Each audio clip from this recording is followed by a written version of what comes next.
Good evening, ladies and gentlemen.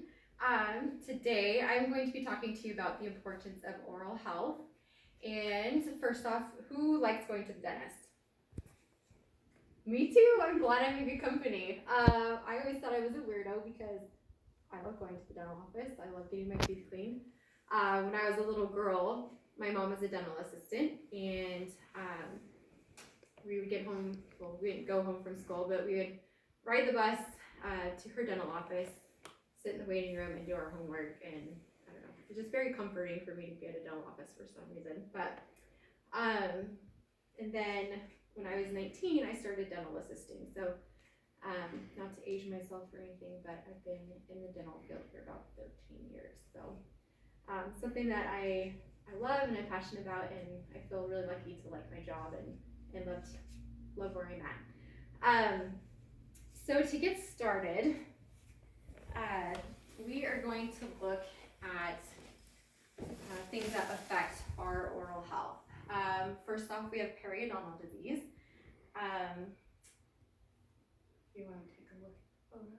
Not that pretty, but if you see your hygienist, she can make it all better for you. So what is periodontal disease? It is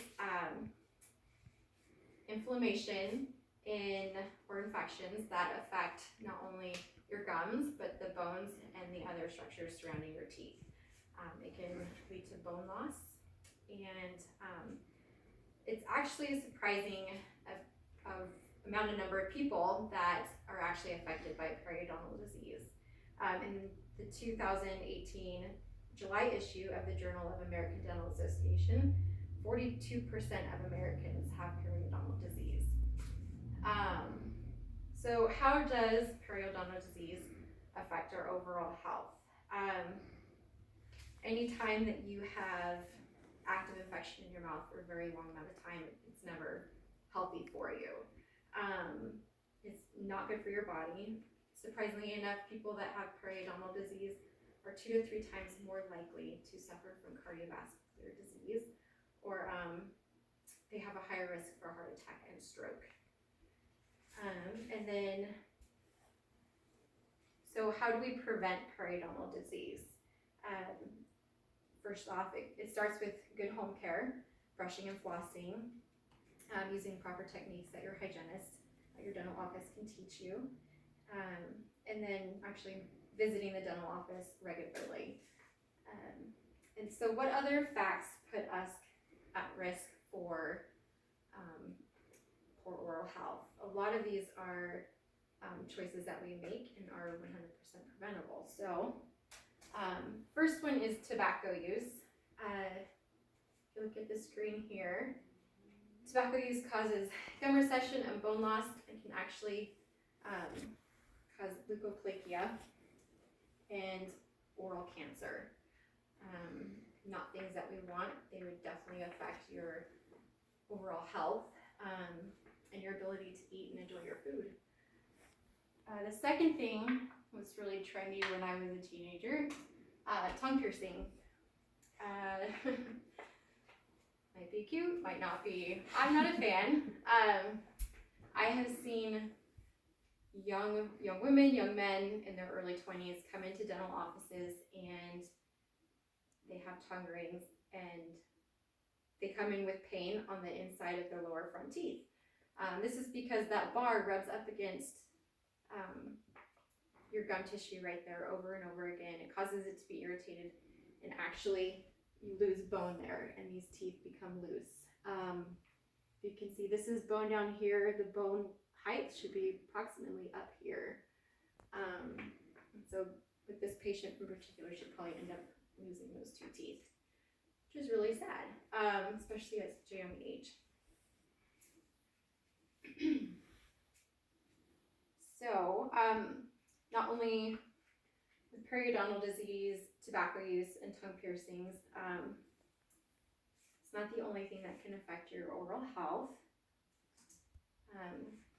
Severe tooth decay or dental caries, cavities, surprisingly are the most chronic disease in children and adolescents, and it is 100% preventable.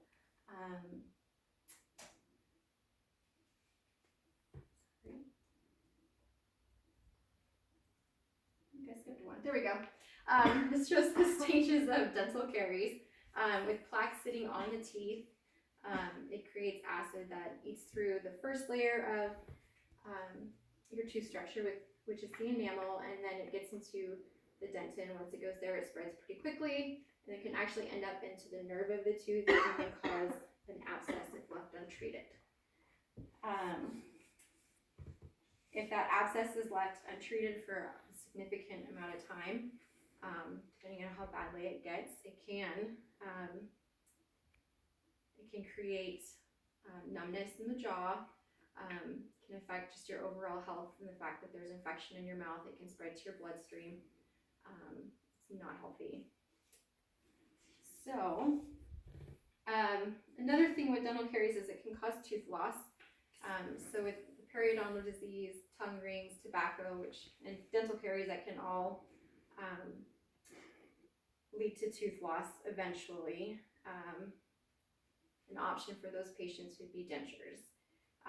Dentures are not comfortable, they're not ideal, and they affect your overall lifestyle.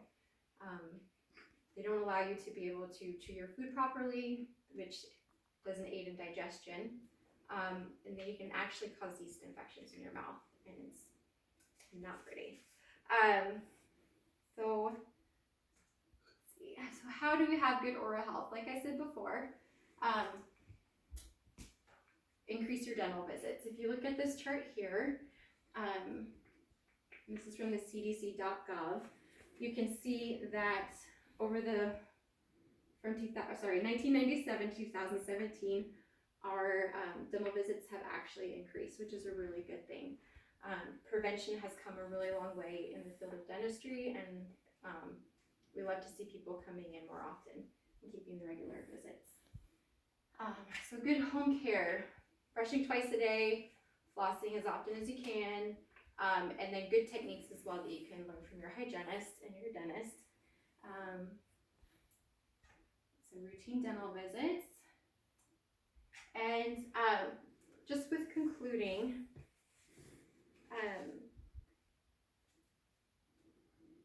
I know that there's a lot of people that don't like going to the dentist. I've heard a lot of people say, I haven't gone to the dentist in a long time because I'm embarrassed, I don't want to be lectured. I can tell you that people working in the dental field, we're weird. We like Dr. Pimple Popper, we like all that weird stuff. So you never have anything to be embarrassed of. Everybody, we've seen it all. They're not going to judge you, and just come, and most dental offices want to make you as comfortable as possible. And I just want to encourage you to practice good oral health care and keep it for a long time. Thank you.